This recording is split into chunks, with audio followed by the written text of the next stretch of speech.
আপনার মালিক। প্রতিদিনের মতো সেদিনও গোপাল স্নান সমাপন করে গাঁয়ের ঠাকুর মন্দিরের দিকে যাচ্ছিল ঠাকুরকে নমস্কার করতে। গোপাল মন্দিরে ঢুকতে যাবে এমন সময় পিছন থেকে পুরোহিত তাকে বাধা দিয়ে বলল, কুকুর নিয়ে মন্দিরে ঢুকবে না। পুরোহিতের কথা শুনে গোপাল অবাক হয়ে পিছন ফিরে দেখল সত্যি কোত্থেকে এক কুকুর তার পেছনে এসে জুটেছে। গোপাল পুরোহিতকে বলল, ঠাকুর মশাই, কুকুরটা তো আমার নয়। পুরোহিত রাগত স্বরে বলল, তোমার কুকুর নয় মানে? ঠাকুরের সামনে দাঁড়িয়ে মিথ্যে কথা বলছো। কুকুর যখন তোমার পেছন পেছন যাচ্ছে তখন ওটা তোমারই কুকুর, তুমিই কুকুরের মালিক।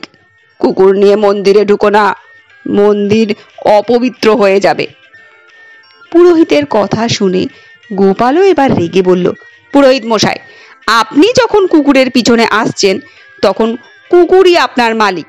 এখন আপনি একটু আপনার মালিককে বুঝিয়ে নিরস্ত করুন না, ফালতু আমার সঙ্গে ঝামেলা করে লাভ কি?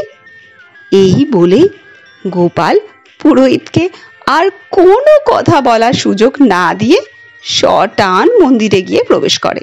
আর সেই পুরোহিত মশাই গোপালের যুক্তিসঙ্গত কথা শুনে সেখানেই পথের মাঝখানে হতভম্বের মতো দাঁড়িয়ে থাকে।